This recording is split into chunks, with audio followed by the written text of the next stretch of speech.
Hello students, welcome to my YouTube channel. आज की इस वीडियो में मैं डिस्कस करूंगा क्लास 12th बायोलॉजी की फर्स्ट यूनिट रिप्रोडक्शन, और जिसकी फर्स्ट चैप्टर होती है रिप्रोडक्शन इन ऑर्गेनिज्म, है ना। First chapter reproduction in organism, second chapter sexual reproduction in flowering plant, third chapter human reproduction और फोर्थ चैप्टर रिप्रोडक्टिव हेल्थ। तो first chapter हम लोग आज से डिस्कस करेंगे। और इस फर्स्ट चैप्टर में आपने देखा होगा कि जो फर्स्ट और मोस्ट इम्पॉर्टेंट हेडिंग होती है वो होती है लाइफ स्पैन। ठीक है, तो आज की इस वीडियो में मैं डिस्कस करूँगा लाइफ स्पैन के बारे में। लाइफ स्पैन बहुत ही इंपॉर्टेंट है। फर्स्ट एनसीईआरटी जब आप देखे होंगे तो फर्स्ट हेडिंग है, फर्स्ट टॉपिक है लाइफ स्पैन।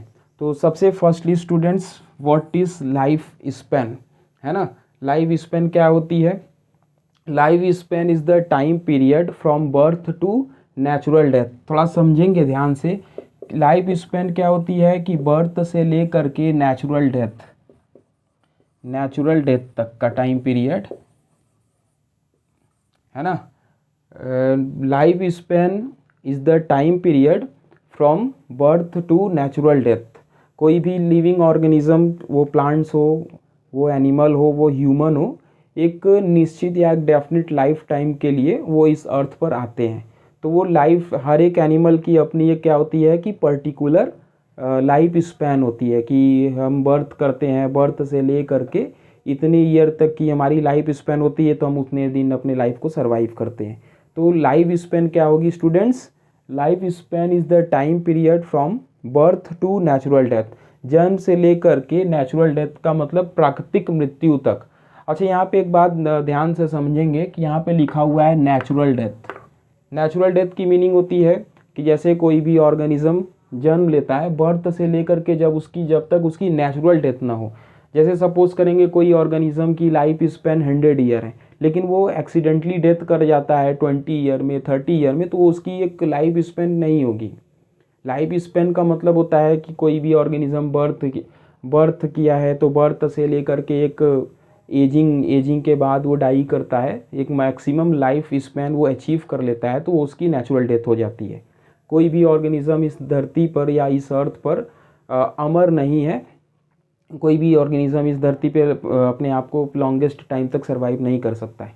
ठीक है, तो क्या है कि life span is the time period from birth to natural death. Clear हो रही है इतनी बात? कोई भी ऑर्गेनिज्म जो होंगे वो बर्थ से लेकर के नेचुरल डेथ तक की जो टाइम पीरियड होती है वो लाइफ स्पैन कहलाएगी। ये तो बात हुई डेफिनेशन लाइफ स्पैन की।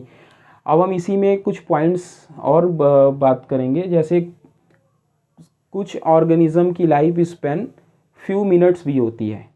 ठीक है, तो ध्यान से सुनेंगे, बहुत इंपॉर्टेंट पॉइंट है कि कुछ ऑर्गेनिज्म की लाइफ स्पैन क्या हो सकती है कि कुछ मिनटों की हो सकती है। कुछ ऑर्गेनिज्म की लाइफ स्पैन कुछ आवर्स की भी हो सकती है। कुछ ऑर्गेनिज्म की लाइफ स्पैन 1 डे की होती है, सेवरल मतलब वीक्स की होती है, मंथ की होती है, ईयर्स में होती है, और कई सारे ईयर्स भी हो सकती है। ठीक है, तो बहुत ध्यान से इस पॉइंट को सुन लेंगे कि बहुत सारे ऐसे ऑर्गेनिज्म होते हैं जिनकी लाइफ स्पैन क्या होती है। बहुत सारे ऐसे ऑर्गेनिज्म होते हैं जिनकी लाइफ स्पैन कुछ ही मिनटों की होती है। जैसे बहुत सारे माइक्रो ऑर्गेनिज्म, बहुत सारे जो माइक्रो ऑर्गेनिज्म होते हैं उनकी लाइफ स्पैन बहुत अधिक फ्यू मिनट्स या फ्यू आवर की होती है ना। मे फ्लाई, उनकी लाइफ स्पैन 1 डे की होती है। तो इसी प्रकार क्या होता है कि ये कई ऑर्गेनिज्म की लाइफ स्पैन जो होती है वो बहुत ही कम भी हो सकती है, और सबसे लॉन्गेस्ट लाइफ स्पैन भी हो सकती है। सबसे लॉन्गेस्ट लाइफ स्पैन जियांट टर्टवाइसेस की होती है 100 to 150 ईयर, 100 से 150 साल जियांट टर्टवाइसेस की लाइफ स्पैन होती है। प्लांट की बात करते हैं तो पीपल ट्री, आप सुने होंगे पीपल ट्री, 2000 to 3000 ईयर की लाइफ स्पैन होती है। Sikoa plant, redwood plant, gymnosperm होता है, उसकी life span 3000 to 4000 life span होती है। तो ये सारे लॉन्गेस्ट ऑर्गेनिज्म या लॉन्गेस्ट लाइफ स्पैन वाले ऑर्गेनिज्म होते हैं। इतनी बात क्लियर हो रही है कि बहुत सारे ऑर्गेनिज्म ऐसे होंगे जिनकी लाइफ स्पैन कुछ मिनटों की होती है, कुछ घंटों की भी हो सकती है, कुछ दिनों की भी, एक दिन की भी होती है, कई सारे दिन मतलब वीक्स में भी हो सकती है ना। वीक्स में हो सकती है, बहुत सारे दिन ईयर्स में भी हो सकती है, बहुत सारे लाइफ स्पैन हम पढ़ेंगे। तो इतनी बात आपको क्लियर हो रही होगी, है ना। जैसे माइक्रो ऑर्गेनिज्म की लाइफ स्पैन बहुत शॉर्ट होती है, तो यहाँ तक आपको क्लियर हो रहा होगा। कुछ बहुत सारे ऑर्गेनिज्म की लाइफ स्पैन आप नोट भी कर लेंगे। जैसे मे फ्लाई आप सुने होंगे, मे फ्लाई की लाइफ स्पैन 1 डे की होती है।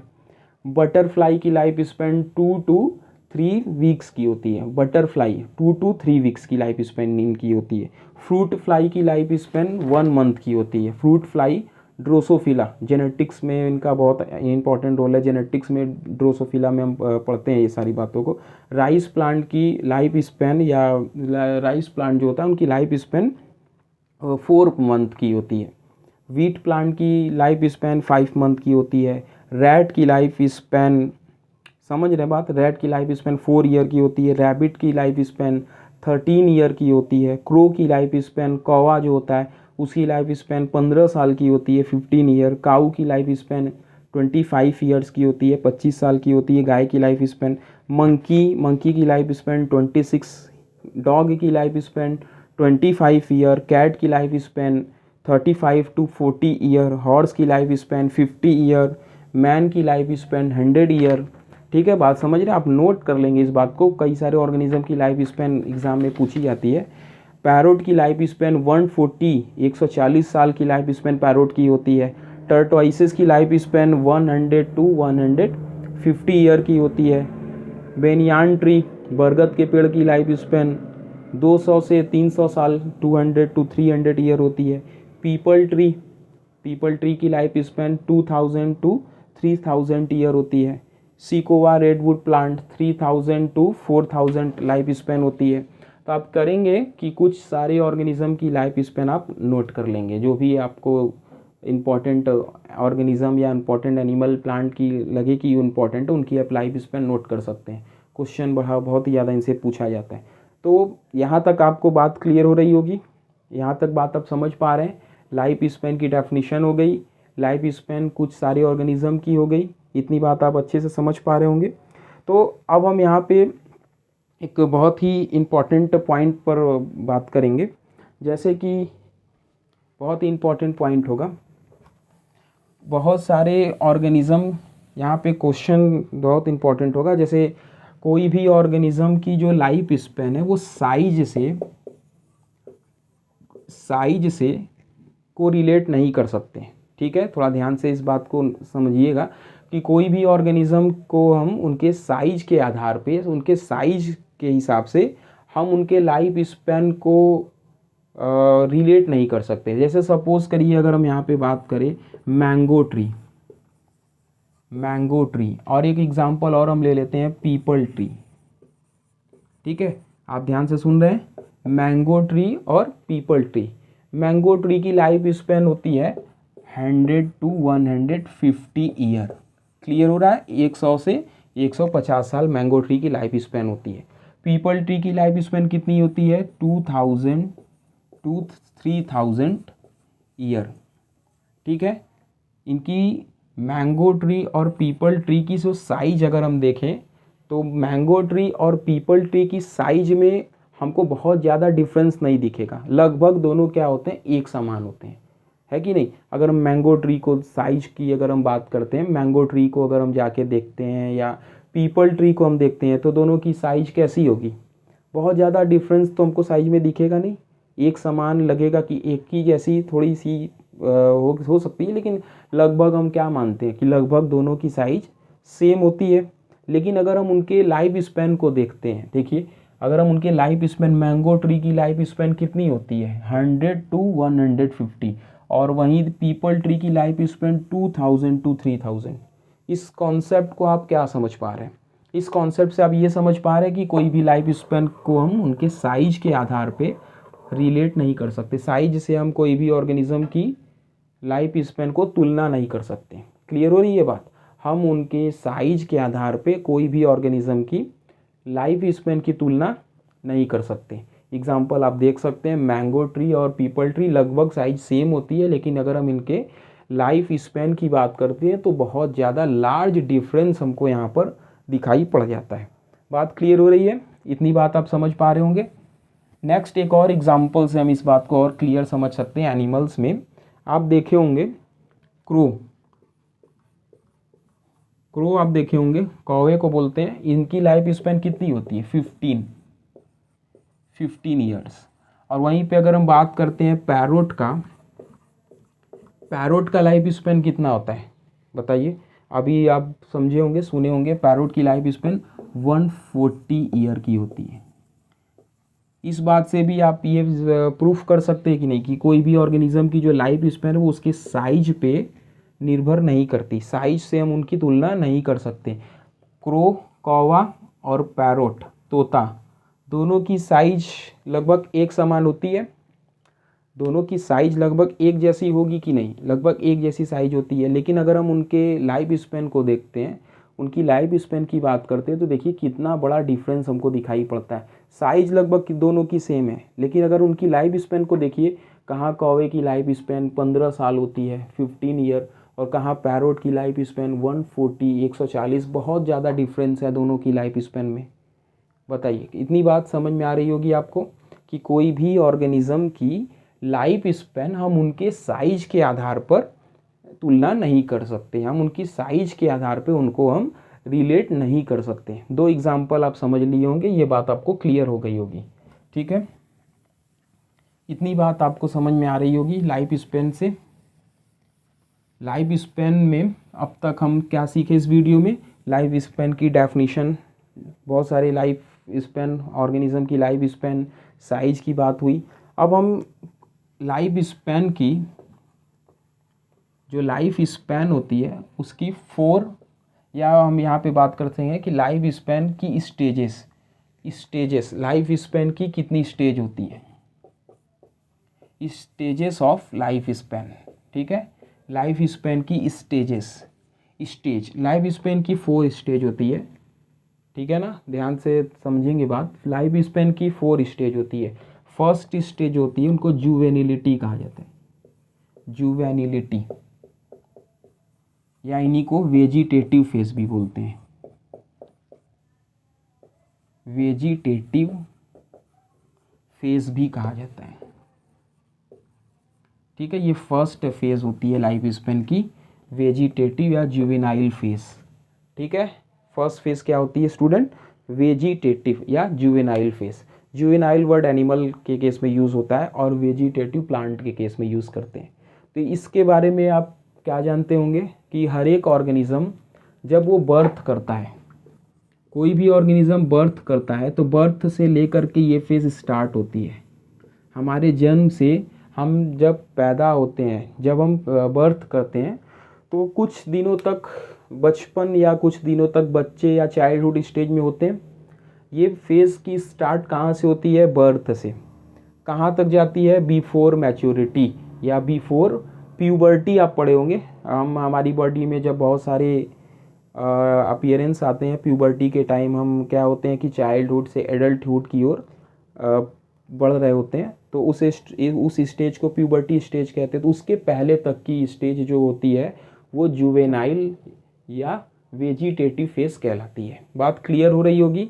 ये फेज़ कहाँ से कहाँ तक होती है? बर्थ से बिफोर मैच्योरिटी। इस फेज़ में हमारे बॉडी के हमारी बॉडी जो रिप्रोडक्शन के लिए धीरे धीरे डेवलपमेंट हो रही होगी। बड़ा इंपॉर्टेंट फेज़ है, जुवेनाइल फेज़ कहते हैं। जुवेनाइल फेज़ क्लियर हो रहा है जब जैसे कोई बच्चा छोटा होता है, तो छोटा बच्चा जन्म से लेकर के 12 साल 13 साल तक क्या होता है?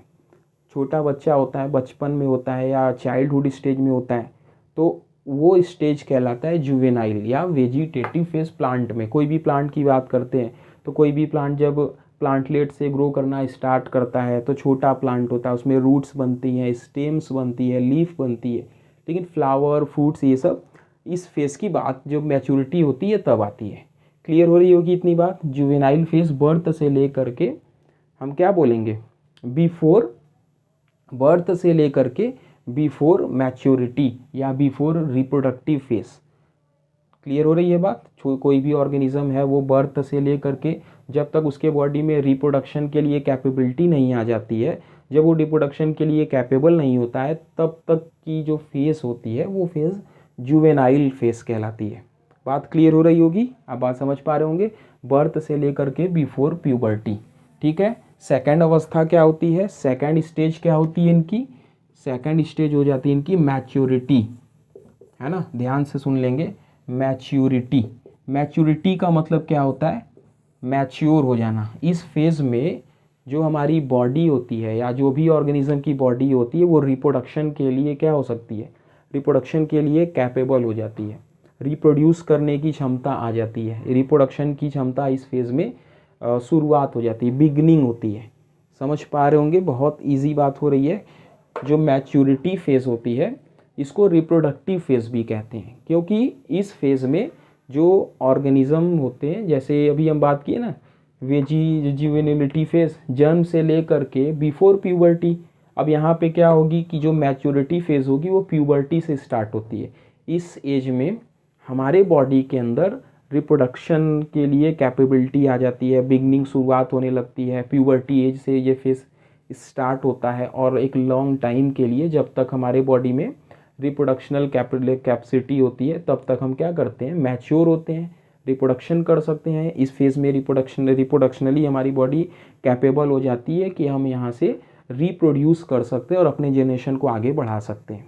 क्लियर हो रही होगी बात। मैच्योरिटी फेज़, मैच्योर होने के फेज़ को बोलते हैं। कोई भी ऑर्गेनिज्म प्यूबर्टी एज पे आने के बाद वो रिप्रोडक्शन के लिए कैपेबल हो जाता है, वो रिप्रोड्यूस कर सकता है, अपने जनरेशन को आगे बढ़ा सकता है। तो ये फेज़ प्यूबर्टी से स्टार्ट होती है और एक पर्टिकुलर एज तक जब हमारे बॉडी में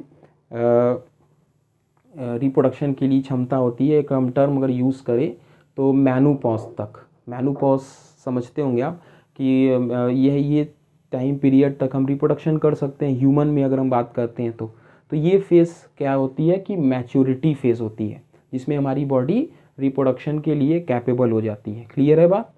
थर्ड फेज़ होती है जब हम मैच्योर हो जाते हैं, तो उसके बाद हमारी लाइफ में एक ऐसी अवस्था आती है एजिंग। एजिंग भी बहुत ही इम्पॉर्टेंट, जैसे आप समझ पाएंगे कि हमारे बॉडी में एजिंग, ध्यान से सुन लेंगे कि एजिंग एंड सेंसेंस,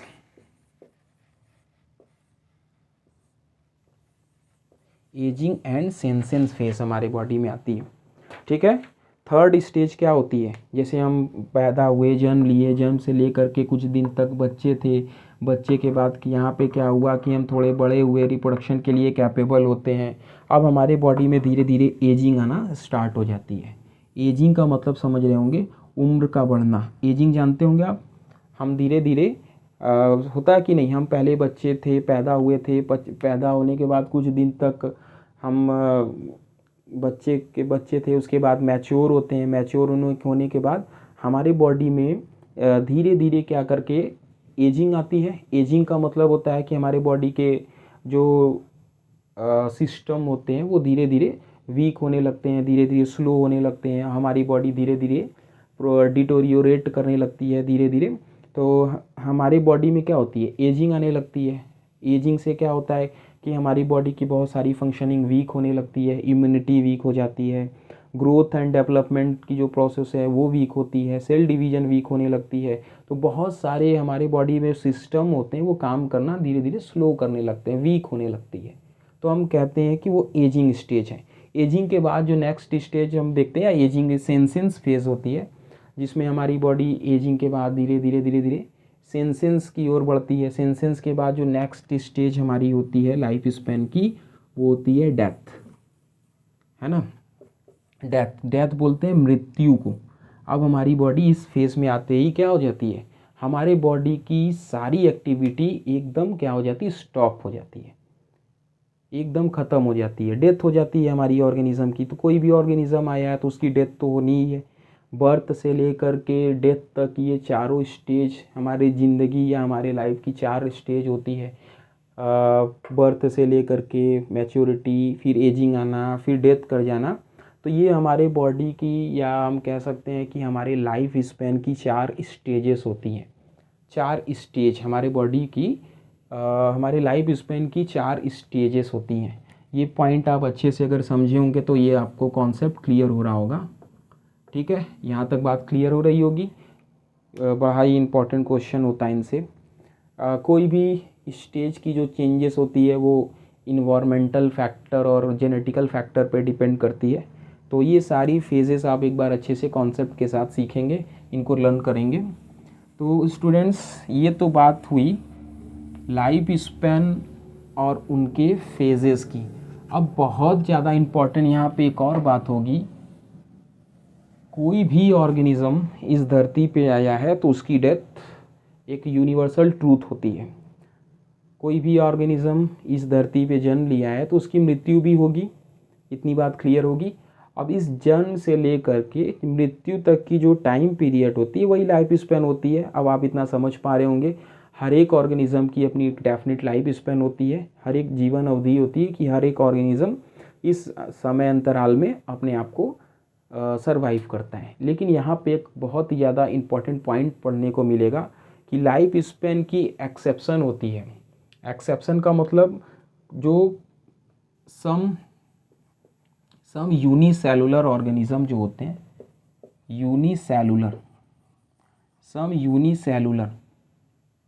ऑर्गेनिज्म जो होते हैं, जैसे सम यूनिसेलुलर ऑर्गेनिज्म जैसे होते हैं, एग्जाम्पल में हम बात कर लेते हैं अमीबा का। अमीबा क्या होता है आप जानते होंगे, यूनिसेलुलर यूकैरियोट होता है, यूनिसेलुलर यूकैरियोट, प्रोटोजोन्स होता है। तो अमीबा क्या होता है कि इनकी नेचुरल डेथ या इनकी डेथ नहीं होती है, इनको क्या बोलते हैं, इनको इमोर्टल कहा जाता है। इमोर्टल की मीनिंग क्या होती है, अमर। अमीबा या जितने यूनिसेलुलर वाले ऑर्गेनिज्म होते हैं वो क्या होते हैं, वो अमर होते हैं। अमर का मतलब इमोर्टल। इमोर्टल से आप ये समझेंगे कि उनकी डेथ नहीं होती है।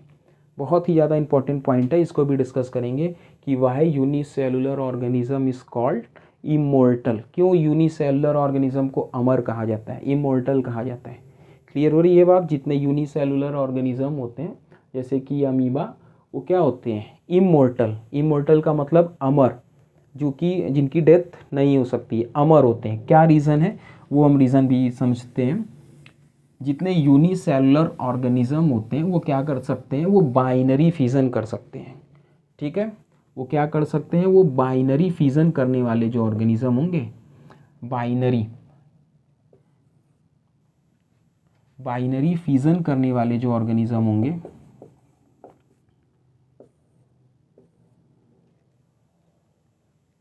जो बाइनरी फिजन करने वाले ऑर्गेनिज्म होंगे, जैसे अमीबा में एक पेरेंटल ऑर्गेनिज्म है, सपोज करेंगे ये पेरेंटल ऑर्गेनिज्म है।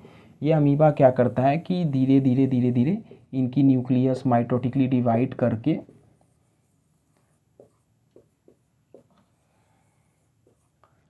अमीबा में बाइनरी फिजन होता है। बहुत इंपॉर्टेंट क्वेश्चन होता है कि बाइनरी फिजन क्या होता है। बाइनरी फिजन की मीनिंग होती है, जैसे अमीबा में पेरेंटल ऑर्गेनिज्म होता है, ये पेरेंटल ऑर्गेनिज्म स्प्लिट करता है या दो अपने डेथ के पहले क्या करता है अमीबा अपने डेथ के पहले दो डॉटर इंडिविजुअल में चेंज हो जाता है। एक पेरेंटल ऑर्गेनिज्म है, पेरेंटल ऑर्गेनिज्म बाइनरी फिजन करके दो डॉटर इंडिविजुअल या डॉटर अमीबा में चेंज हो जाता है बिफोर डेथ, यानी बिफोर बिकमिंग ओल्ड। यानी इस केस में क्या कॉन्सेप्ट हमको मिलता है कि जो पेरेंटल ऑर्गेनिज्म होते हैं वो अपने डेथ के पहले, अपने ओल्ड होने के पहले बाइनरी फिजन करके फिर से वो क्या हो जाते हैं, रिफ्रेश हो जाते हैं, फिर से वो दो नए डॉटर इंडिविजुअल में चेंज हो जाते हैं। यानी जो पेरेंटल ऑर्गेनिज्म होता है वो क्या होता है, पेरेंटल ऑर्गेनिज्म डिसअपीयर हो जाता है। क्लियर हो रही है बात। पेरेंटल ऑर्गेनिज्म डिसअपीयर मतलब गायब होकर के वो दो नए डॉटर सेल्स में चेंज हो जाती है। इसमें कहाँ हमको देखने को मिल रही है कि पेरेंटल डाई हो रहा है, इसमें हम पेरेंट को डाई होते हुए देख पा रहे हैं। जो अमीबा है या जो यूनिसेलुलर ऑर्गेनिज्म है, इनकी डेथ होने के पहले ये बाइनरी फिजन कर लेते हैं। बाइनरी फिजन के बाद क्या होते हैं कि ये दो नए डॉटर सेल में चेंज हो जाते हैं। यानी ये पेरेंट डिसअपीयर हो जाता है, गायब होकर के दो डॉटर सेल में चेंज हो जाता है। इनकी डेथ हमको नहीं होती हुई दिखती है। ओल्ड होने के पहले अमीबा क्या करता है कि बाइनरी फिजन करके दो नए डॉटर अमीबा में चेंज हो जाता है। तो जिस वजह से इनकी नेचुरल डेथ नहीं हो पाती है। क्लियर हो रही है बात। इस वजह से अमीबा या जितने यूनिसेलुलर ऑर्गेनिज्म होते हैं हम उनको इमोर्टल कह सकते हैं, हम उनको इमोर्टल कहते हैं। क्लियर हो रही है इतनी बात कि जो अमीबा होती है या जो ऑर्गेनिज्म बाइनरी फिजन करने की कैपेबिलिटी रखते होंगे वो क्या होते हैं कि वो बाइनरी फिजन करके इनकी पेरेंटल बॉडी 2 डॉटर सेल में चेंज हो जाती है। इतनी बात क्लियर हो रही होगी। तो ये पूरी एक कॉन्सेप्ट थी लाइफ स्पैन और उनकी फेजेस की, उनकी स्टेजेस की, और क्यों लाइफ स्पैन की एक्सेप्शन होती है बाइनरी फिजन। तो ये सारी चीज़ें हम आज की इस वीडियो में अच्छे से डिस्कस किए हैं। तो स्टूडेंट्स आप इस वीडियो को अच्छे से समझ के अच्छे से लर्न करके इसको नोट कर लेंगे। अब हम इसके बाद नेक्स्ट वीडियो में रिप्रोडक्शन और टाइप्स ऑफ रिप्रोडक्शन एकदम बेसिक नॉलेज से आप सीखेंगे, बेसिक नॉलेज से हम आगे बढ़ेंगे। ठीक है स्टूडेंट, तो इस वीडियो में आज तक इतना ही। अब नेक्स्ट वीडियो में हम आगे कंटिन्यू करेंगे। Thank you.